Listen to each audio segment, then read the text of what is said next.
Hey gamers, welcome. This is Rick from Game Trade Media. I'm at GAMA in Reno, Nevada. This is the GAMA Trade Show. I've got John Paul from Gale Force 9 here with us. Thanks for joining us, John Paul. Welcome. So tell us, what is Gale Force 9? What are you known for? So Gale Force 9 is a subsidiary of Battlefront. We bought the company about a decade ago. And GF9 is the brand that we use for all our licensed product. So any of the board games, Who, Trek, Firefly, all the D&D product, and things like Battlefield in a Box, the pre-painted terrain, and so on. Nice. So at GAMA, we all know that a lot of people are going to announce some stuff. So what's some cool things you have to announce this week? Well, we've got, like everybody, you've got to save up your cool stuff for the show. Sure. We've got some news for D&D fans. There's a few people might be interested in some of that stuff coming along. There's new spell cards, magic item monster decks coming for Volos and Modern Canaans. There's some very cool large format cards for legendary items and monsters. Nice. One of the things in the original decks were we wanted to stick to a playing card size for the spell cards. And then when we got to the monsters, we were like, well, some of the cards need a double-sized card, so we got to the double-sized card.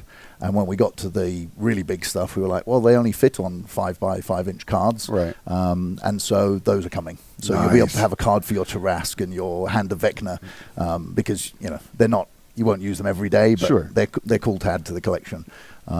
So those are spread from the summer through to Q4. Okay. There'll also be a deck for NPCs and creatures from the Monster Manual. Okay. So that intro level, that 1 to 5 stuff that you're going to use a lot, spiders and bears and those guys. Yeah.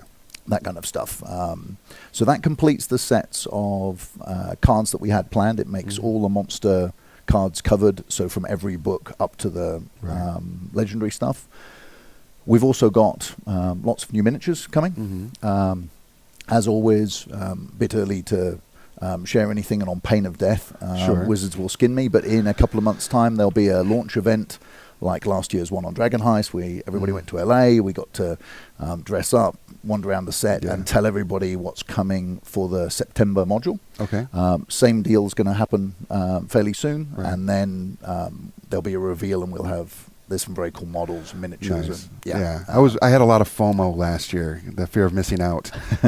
Seeing all my friends out there doing the big things. I mean, D&D's almost feels like every year is a learning curve for everybody. Wizards, everybody involved, because the amount of new people joining and discovering D&D for the first time, or old people going back and playing. In my case, my kids learning to play and watching them play what seems like D&D, but not quite the same thing I remember at their age. But we had to kind of closet ourselves away and hide ourselves. Now it's cool to be a geek, so they're very proud. They play at high school and in front of their friends. So born in the wrong era. Well, I mean, we're lucky to be part of the market now and see just how energetic the brand has become. So I mean, D&D's with screens, accessories, and everything following the Wizards flow. There's never a shortage of stuff. And as we go to the shows, particularly in the States, and you see the fan base come up, just done a couple of the PAX in Texas, got one coming up in a couple of weeks in Boston. Half of the audience are brand new, literally walking up for the first time. Can you help me? I've just seen a demo. I don't know what to buy. And then the other half are, I know what I'm doing. Do I get this module or that module? And so it's an interesting to see that happening in the market at the moment. Yeah, that's super cool. But yeah, so we've got D&D stuff obviously coming. We've got some news on board games. Aliens is our next tabletop offering. All right. Board game, scenario-driven, miniatures, aliens, Marines, Ripley, running around trying to survive. Similar in style to our Firefly Brigands and Browncoats, where the mission sets out. Not quite as brutal as Space Hulk, but it could be. Actually, if the dice go wrong, you might end up dying. And I've seen quick. those miniatures, and they look amazing. Yeah, the minis have come out nice. We've just finished work on the 2 pieces that come following, which is more sections, the other 5 Marines, Burke, who deserves dying, but you need to kill him in a proper scenario. Sure. And then the second expansion, which will be Ripley and the Alien Queen duking it out in various places, saving you to running around. So instead of taking time to bring these out, normally that would be a several-year plan. Sure. The more we looked at it, the core game's great, but by the time you see what's coming, we thought we're going to just make an offer for the whole lot in one go. So we're going to bring the game and the 2 expansions out in a block. Oh, wow. So you'll be able to pick and choose. You can play the core game, or you can get the whole shebang. The whole shebang. Nice. Because the models are good, and we're once you finish something, it's hard to hold on to it. Sure. You don't want to be right. So that's other board game news. We've had some delays with production. Unfortunate side effect of the industry in general at the moment, Yeah. and a lot of other companies Sure. that I'm talking to here are suffering from the same thing. Mm-hmm. Actually, the Alliance guys this morning gave me a stat that was hard to believe, but Q4 had 1,100, just under 1,100 products released. 77% of them, information was only given 30 days out, and 42% of them did not come in quarter 4, even though they were planned to. Right. So the scope of just how much stuff everybody's trying to bring out is clearly having an impact on a lot of the plants. And although we do 90% of what we make is in-house in our own factory, plastic engineering for board game pieces is outsourced. So that's held up our Andorians and Vulcans. They're currently in print now, so they're coming, but they were planned for Q4. Sure. And 3 Doctor Who expansions, to adding Doctors to the Doctor Who game. Nice. So those will be out, which will be good. But you have a big license. We do have a big license. Yeah. We have last year. It was last Gen Con actually. Okay. We announced we were going to take the master license for Dune. Now, for those of you who know, Dune's quite a well-known science fiction book. It's very well-known, yeah. Set the stage for science fiction. It was part of the revolution in the 70s of science fiction writing. Right. But it's been a property that, since the writer passed away, has not had any licensed product in coming up to 3 decades. Okay. So in the late 70s, early 80s, there were a few products, but pretty much nothing until now. And what's kicked it all off is that the family, the Herbert Estate and Legendary, have agreed to make a couple of movies. Right. They're going to take the original book, split it into a couple of movies. Denis Villeneuve, who's recently done things like Blade Runner reboot, but he also did Sicario. He's a great director. Yeah. Has got a film coming in November 2020 and part 2 in November 21. And what the studio and the estate were looking for was a gaming company to help manage the gaming side of things. Right. So instead of trying to do their best, learning from what we'd done with Wizards with managing their language properties, we went to them and said, we can help manage this for you. And so although we will be making some product too, most of our role here is to help all the other gaming companies make some product. Nice. So some companies are signed up already, people like Amphibious. They're working on their role-playing game now. Okay. And what you would be expecting to see probably this next year show, will be a bunch of the companies that are here announcing their Dune offerings for next year. Nice. So there'll be film-related content coming from summer to the first movie, quarter 4 next year. This year, though, to kick it all off, we wanted to do something classic and have the original game. Peter Larco and the guys who wrote the original Dune game also wrote Cosmic Encounter. The game's great. It was great in 78. It's still great today. Right. Needs a graphic update. Sure. So the graphics from back then were different. Yes, they were. But we've basically taken the Avalon Hill game and Peter and the guys updated the rules to modernize them a little. But fundamentally, that classic game will be out in the summer, probably in August. And that kicks off what we hope will be Dune product ongoing. The films are a good excuse to kind of shake the tree loose from a rights perspective, because the money attached to the film makes everybody go, oh. Right. But we're looking at long-term plans, and most of the companies that are currently submitting ideas are thinking way past just, there's a film coming. Right. The film is the excuse to get Dune product back out to market. Right. So there are some very obvious games out in the market that you think, oh, if that was reskinned to Dune, I could see myself playing that. And so there'll be those, and there'll be there's some very original ideas being submitted already. So we're excited about. I'm excited for it. I'm a huge fan of Dune. Yeah, well, partly, I mean, like we had the luxury of when we did our Firefly game 7 years ago now, that was the same situation. No product for 10 years. No one ever tried to do a game. If you're at the beginning of that flow, you don't realize quite how many people are closet Firefly fans until you go, wait, we have to reprint the game how many times? Yeah, when the brown coats come out. They come out. And it's the, whether you're a brown coat or a brownie, the clubs who are into particular things, there's always more. And I think like we saw with things like Lord of the Rings, where the film's being announced makes everybody rush out and read the book again. So there'd be a whole bunch of my 19-year-old son will be reading Dune brand new and going, God, this is so cool, and not realizing it was, published when I was a little 7-year-old. Right. So Dune is exciting and a big piece of the puzzle. The last thing we have for Q4 is we're planning a new Star Trek game. Okay. Minis based. Working with the Amphibious guys, they did some really nice figures, and so we've got a tabletop offering being worked on at the moment. But that's that'll round out our I can dig it. Our board game stuff for the year. Right. And then of course what you're known for as far as like the historical World War II stuff, right? Yes, I mean the Battlefront. How we got started was in the historical gaming, Flames of War and the World War II game. This year, on the 6th of June, on D-Day, Late War is being relaunched.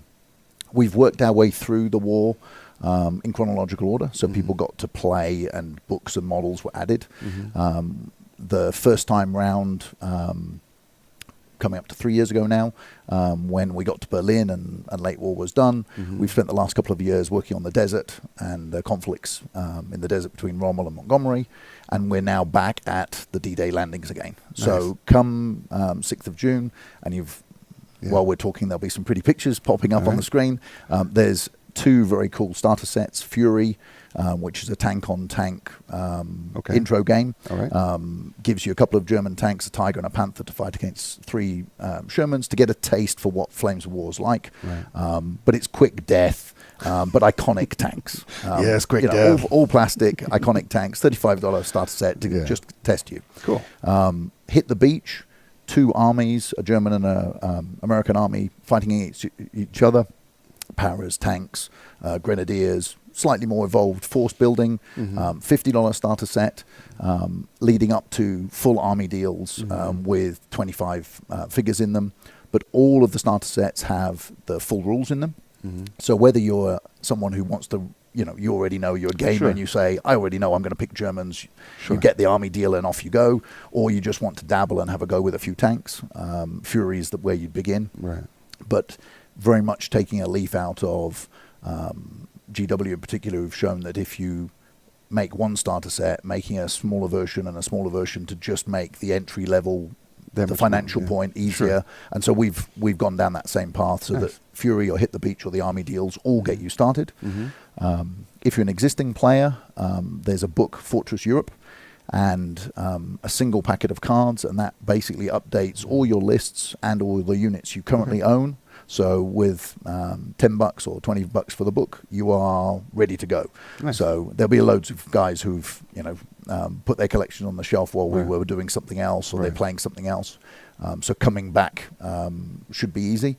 And then we launch from the summer, from June through July to the end of the year, new ranges of Americans. So you've got plastic Paras.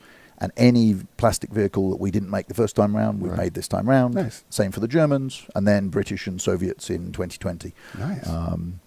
The big difference going forward is that the army lists are more open, which allows part of history can be a little daunting when you say to somebody, I'd like to build the force on that day on that beach. And there is research out there, and books allow you to do that. But that's a little scary when you say to somebody, would you like to try and play Flames War? And then say, oh, by the way, you've got to pick a Space Marine list from only this battle on the Wednesday at 4:00 in the afternoon, which for history really existed. So somebody will go out and build that and say, I've got one Stug and half a Tiger because it's broken down, and 4 guys with a horse. Trying to make it more accessible. The army lists have got to be a bit more open, which has allowed, as we've done for mid-war, it allows more people to say, what do you like playing with? You like big tanks, you like little tanks, you like infantry, and get in that way, because the history is not gone anywhere. The history is still there. If people want that depth, you can absolutely, but making the book about that minutiae has been... It's hard, because as you get deeper and deeper down the rabbit hole, it becomes harder and harder for someone to start. D&D is a good example where their 5th edition plan absolutely took that into account and said, we're going to keep making books that start from the beginning again, start at 5th level, so that in 4th edition, by the time you got 3 years in, you're now at, Psionic Book 2, you're at Monster Manual 7, and so you're at such levels of detail, less and less of the audience actually need that. You already own 40 books. Whereas now someone says, at PAX, they'd walk up to the stand and say, what module shall I say? What do you want to play? You want to play Giants? You want to go into the Underdark? You want to play, do you want to save the world from the dragons or the giants or the demons or because it's all that beginning again. And you're going through that process and understanding people are playing 6 months to play a D&D campaign all the way through. Flames is no different. Miniature games follow that. I pick Americans. I'm going to play with Americans. I'm going to commit to Americans for a while. And so making it as open and as easy as possible is the key for us. That's perfect.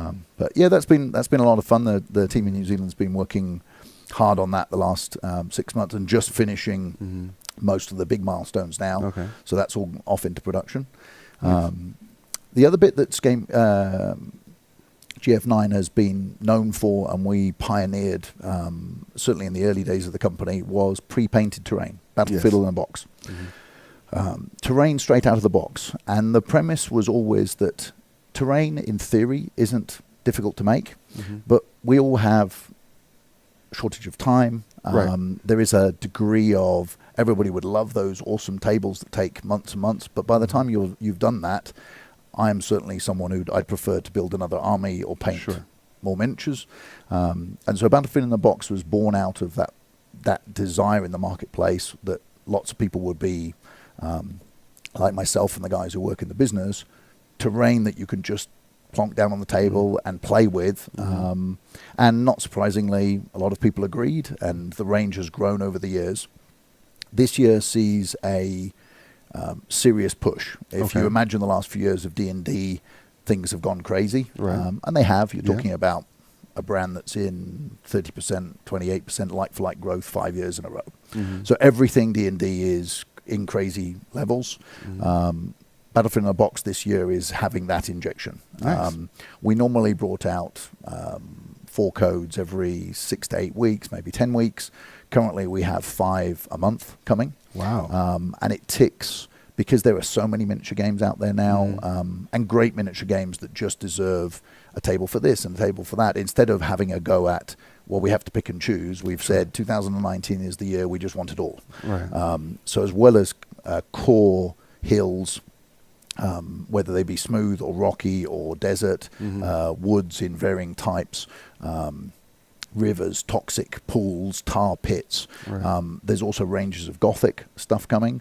There's some industrial Gothic, that brand new range. There's a war-torn village, which think Mordheim-esque setting. So 30 mil bigger buildings will work. I was thinking Wonder Woman, the town that they save after she walks through the no man's land. We make that one in 15 mil already. So the 15 mil one exists for Flames. But yeah, so a fancy setting, war-torn village. There's some desert stuff, the Forgotten City range, which is very kind of Stargate, science fiction meets Egypt style stuff. So the year is going to be filled with terrain, and like our Galactic Warzone stuff, they're obviously designed predominantly for types of gaming, but everybody needs more hills, everybody needs more trees. Everybody does. So yeah, that's something you can never run out of. They tend to wear out after a while. You need them because the flock's fallen off the tree. You've used them so much. Absolutely. Or use them as an offensive weapon if the game goes bad. Right. Yeah, and I've suffered that. Well, everybody has a bit of damage on their tabletop. Absolutely. But, very cool. That sounds like there's a lot of offerings coming out over this year and into the next. I mean, even though the market's full, and full's the polite way of putting it, certainly when you look at some offerings rather than others, certainly board games at the moment, it feels like there is just too much choice. Sure. And what's happening is a lot of great games are never getting their moment in time. They're being lost in the mix because, I mean, as I said, like the Alliance stats, if Q4 there were 1,000+ products trying to be released into the market, you're not talking about 1,000+. You know, Wizards released 3 in that product. There were there was a dice set 4. So you take someone like Wizard of the Coast, but then you look at companies making miniatures, something like GW, WizKids, us, in that same quarter, we might have released 100 each. Right. And so when you start to add all of these up, the enemy is people don't have enough time, there's not enough availability or rather bandwidth than to cover how do you play it all? And that's, in some respects, that's a shame. But in others, the brands that are doing really well need feeding. Yeah. And as we're seeing, I mean, it is... I've heard it twice actually from 2 different people this morning. The golden age of miniature games, that feels true. Having been doing this 26 years now, we've reached a new point, and that seeing all of that and people wanting the full service means that by the time you service that lot and then you tackle your own brands and you do some board games and you do some licensed stuff, in our case we're busy across the board. Sure. And that's partly how we're structured. We have multiple business brands, and that keeps us on our toes. Absolutely. But it's an exciting year. Absolutely an exciting year. So if anybody out there wants to find all this amazing news and updates and everything and keep track of the Gale Force 9 product line, where do they go? So gf9.com is the main landing site for that. Okay. Flamesofwar.com. And we'll give you some addresses for the Facebook and bits and pieces. Yeah. But and GF9, written GF and then the number 9, you can find most of the product by a quick search. So if you don't know what we're talking about, you will soon. Very soon. Thank you so much, Jean-Paul, for coming and sitting with us today. No problem. Everybody out there, make sure you go to Gale Force 9's website, their social media pages, and check them all out. I'm Rick here for Game Trade Media at Gamma, and I'll be back real soon with some more awesome updates.